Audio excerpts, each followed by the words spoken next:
Okay, so this is the sixth video, and there seems to be a theme going on with this, and I think let's talk about it. I think these things are wonderful to get out. They're wonderful to bring out into the out from the darkness and into the light, and just to talk about them in in a very constructive way, to learn from them, and also. Please understand, my heart's desire is for everybody to be whole and complete. I've forgiven not only these young men, but also I've done terrible things too that I shouldn't have, and I've received forgiveness from God. I've went and asked others for forgiveness. I desire to be accountable for everything that I say and I do, and to be responsible for everything that I say and I do. So my goal is not to inspire hate. My goal is not to, you glorify these things, but just to reveal that these things happen, to share to be very candid about these stories or these memories. These happen, and that the actuality that I'm sharing them, and or to the best of my recollection, and to share the impact that they can have. And we can have discussions about them, and I think that can be wonderful. We can make something very positive out of something that was meant to be very destructive. And yeah, so this memory happens to be with it's a different individual, this same group of friends though, and he is my age. He was my grade. Same with the young man for the soccer parties. And this one has to do with another one of their friends who I haven't talked about yet. His parents owned a gas bar that's on the outskirts of town. And I forget who I was with. I was with somebody who kind of loosely knew those guys. I didn't hang around with them. Well, for obvious reasons. But I forget why we stopped at that gas bar, because we went inside to talk to the owner's son, who is part of this group of guys, the group of guys that I mentioned, in the other videos. Video 4 and video 5, and video 6 maybe, or is this video 6? Anyways, but there's another one of the friends there too. So the owner's son, the owner of the gas bar, his son is a year older than I am. The other guy that I'm about to talk about, he is the same grade as me, same age, same way. So I was in there, and my friend that I was with, he got his gas, but he went in to actually talk to the owner's son, and he like it was going to be a long conversation. So I went in there too. Never had any problems with this guy. I just knew him just in passing, didn't really know him at all. Then the other young guy came in, and he's part of like that guy's group of friends. And I remember he just came in. He always had like a strange bravado about him, kind of like giving off that air like he's a very rough guy.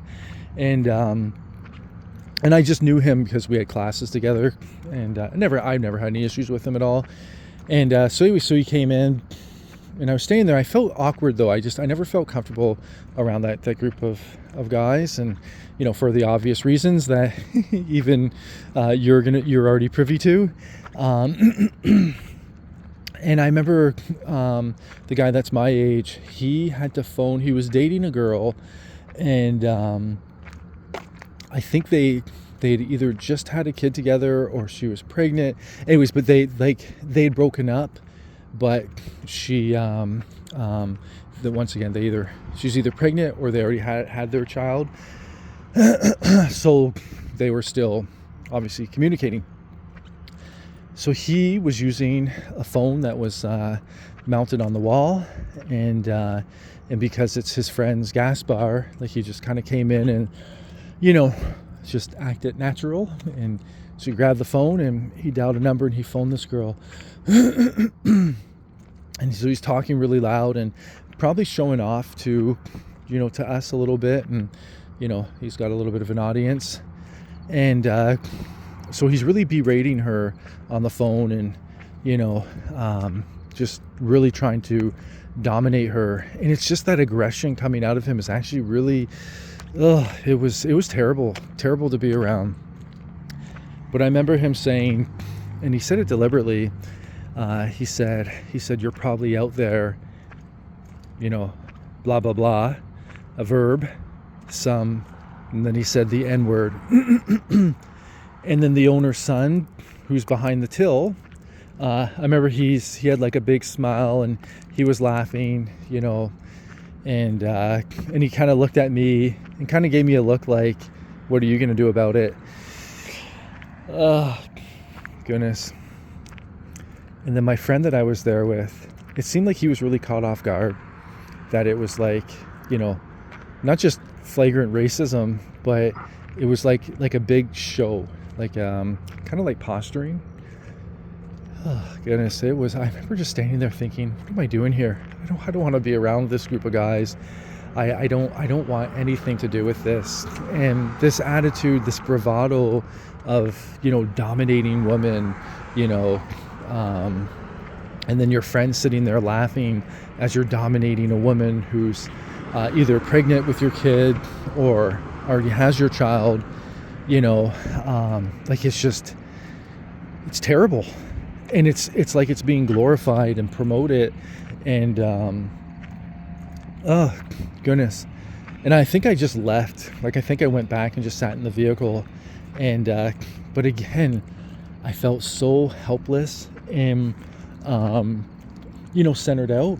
And in this case, although nobody was calling me the N-word directly, they were doing it purposefully, kind of as like I think people use the term flex, but as like a show or a display of like some sort of like dominance. And it was quite terrible. And yeah, quite terrible. And that was a group. So there's 1, 2, 3, 4, 5. It was those 5, and they're all different ages, but they seem to. There's a couple years in high school when they're all in high school at the same time, and I remember they'd always walk around the hallways together, and but it seemed to me like unless people were, I would be ignorant to this, but I was going to say, unless people were privy to this talk, like this racist talk all the time, but just not used to it being spoken when I was present, or they just weren't used to it. But I think the former is true, because one of my closest friends, he grew up on a native reserve, and I remember him coming with me to a party when I was in my early 20s, or maybe we're 19, 20, anyways, but we're young men. And I remember, and his mother is Caucasian, and so he's like his brother, 2 of his brothers have red hair, and so it's not easily observable that he is part of a minority group. And but I remember